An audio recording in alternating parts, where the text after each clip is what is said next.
मध्य प्रदेश में इस साल विधानसभा चुनाव हैं। ऐसे में हर एक वोट बैंक को लेकर सियासी दल अलग अलग रणनीति पर काम कर रहे हैं।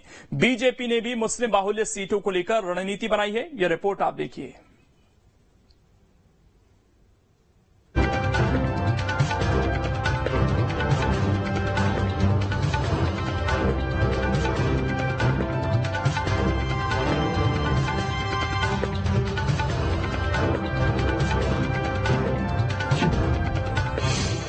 भोपाल में कांग्रेस का थोक वोट बैंक।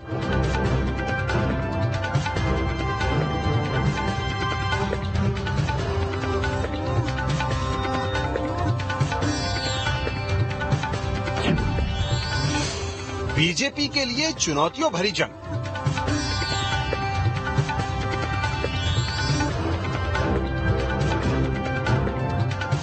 जी हां, मध्य प्रदेश में इन दिनों बेशक बीजेपी हिंदुत्व के एजेंडे के साथ मैदान में है और कांग्रेस सॉफ्ट हिंदुत्व की पिच पर बल्लेबाजी कर रही है, लेकिन दर्जनों सीटों को प्रभावित करने वाले अल्पसंख्यक वोटरों को लेकर भी बीजेपी कांग्रेस सजग है। दरअसल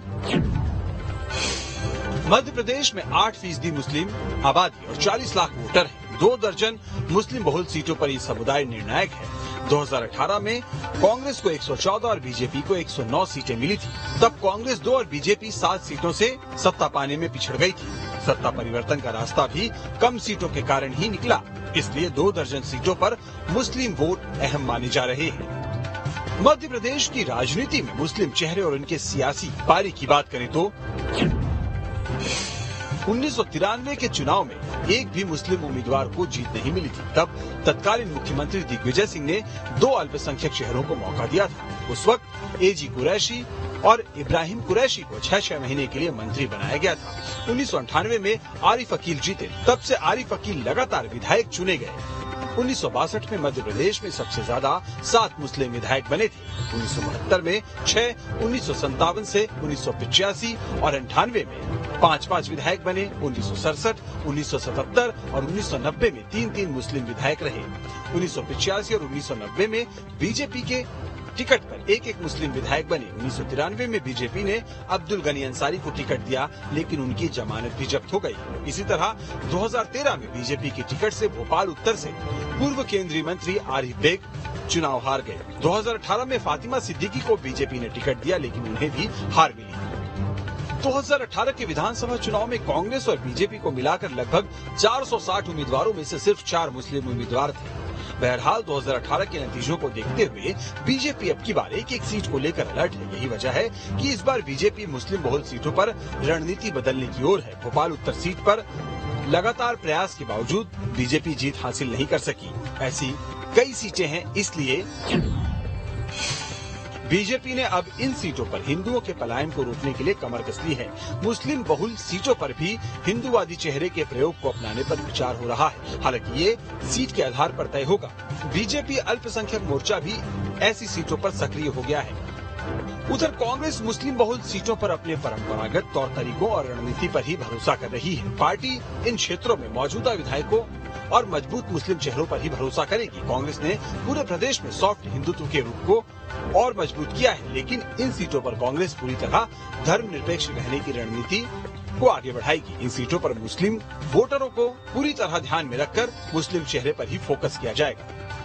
ही मुस्लिम मतदाता मध्य प्रदेश में कम संख्या में है या उनका बाहुल कम सीट्स पर है, लेकिन उन सीट्स पर भी प्रदेश के दोनों मुख्य राजनीतिक दल बीजेपी और कांग्रेस ये प्रयास में है कि वो उनकी तरफ जाएं।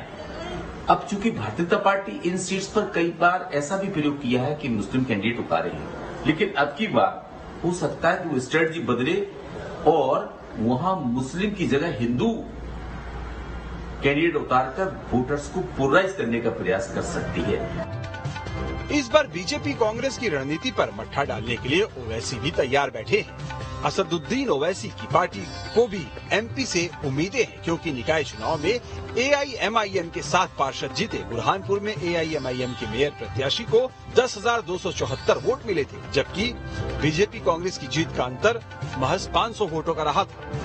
बहरहाल एमपी में अल्पसंख्यक वोटों को लेकर कांग्रेस बीजेपी का क्या कहना है, ये सुनिए। देखिए, भारतीय जनता पार्टी सर्व समाज का बात करती है। सबका साथ, सबका विकास और सबका विश्वास जो माननीय मोदी जी का मूल मंत्र है, उस पर हम लोग काम करते हैं। अगर प्रधानमंत्री जन कल्याण योजनाओं के माध्यम से अगर काम करने का काम किया तो पीएमवाई में अगर हमने मकान राम को दिए तो रहीम को भी हमने उतने ही मकान दिए। अगर उज्ज्वला कनेक्शन सीता को दिया तो सलमा को भी देने का काम किया। हम कोई भेदभाव की राजनीति नहीं करते, सर्व समाज की बात करते हैं और सर्व वर्ग के लिए हम काम करते हैं। कांग्रेस पार्टी ने हमेशा सर्वधर्म समभाव की बातें की हैं, सर्वजन हिताय सर्वजन सुखाय की बात की है और कांग्रेस पार्टी सबको लेके चलने की बात करती है। हम लोग हिंदू, मुस्लिम, सिख, ईसाई आपस में है भाईचारे की बात करते हुए आगे बढ़ते हैं और कांग्रेस पार्टी हमेशा मुद्दों की लड़ाई लड़ती है। आज मध्य प्रदेश के अंदर बेरोजगारी, महंगाई और भ्रष्टाचार सबसे बड़ा मुद्दा है। कांग्रेस पार्टी का सबसे बड़ा फोकस उसके ऊपर है। मध्य प्रदेश में हिंदुत्व के मुद्दे पर बीजेपी और कांग्रेस की कदमताल के बीच मुस्लिम बाहुल्य सीटों का भी अपना गणित है। बीजेपी कांग्रेस दोनों इस बार बहुमत के लिए हिंदुत्व के कार्ड को अहम मान रही है, लेकिन चंद सीटों का गणित पूरे चुनाव परिणाम को प्रभावित करता है। ऐसे में मुस्लिम बाहुल्य सीटों पर भी दोनों की नजरें टिकी है। बीजेपी जहां इस बार अपनी रणनीति में कुछ बदलाव की तैयारी में है, तो वहीं कांग्रेस अपने परंपरागत वोट बैंक को बनाए रखने पर काम कर रही है। मध्य प्रदेश में चुनावी वर्ष है और ऐसे में बीजेपी और कांग्रेस दोनों ही हिंदुत्व का कार्ड खेल रही हैं। लेकिन अगर हम मध्य प्रदेश के मुस्लिम बाहुल्य इलाकों की बात करें तो ऐसी कई सीटें हैं जहां पर उनका असर काफी ज्यादा पड़ता है और अगर विधानसभा चुनाव के समय जरा सा भी गणित बिगड़ता है तो किसी भी दल को नुकसान भुगतना पड़ सकता है। शायद यही वजह है कि जहां एक और हिंदुत्व के कार्ड पर पूरी तरह से फोकस बीजेपी और कांग्रेस का है, तो वहीं मुस्लिमों को भी रिझाने का प्रयास किया जा रहा है। देखना होगा कि अपने इस मिशन में दोनों ही राजनीतिक दल कितना सफल होते हैं। वीडियो जर्नलिस्ट प्रदीप के साथ जितेंद्र शर्मा, न्यूज स्टेट भोपाल। अब इसमें खबर तो यह है कि एमपी में 8% मुस्लिम आबादी और 40 लाख वोटर हैं। 2 दर्जन मुस्लिम बहुल सीटों पर यह समुदाय निर्णायक है। 2018 में कांग्रेस को 114 और बीजेपी को 109 सीटें मिली थी। कांग्रेस 2 और बीजेपी 7 सीटों से सत्ता पाने में पिछड़ गई थी। सत्ता परिवर्तन का रास्ता भी कम सीटों के कारण निकला, इसलिए 2 दर्जन सीटों पर मुस्लिम वोट अहम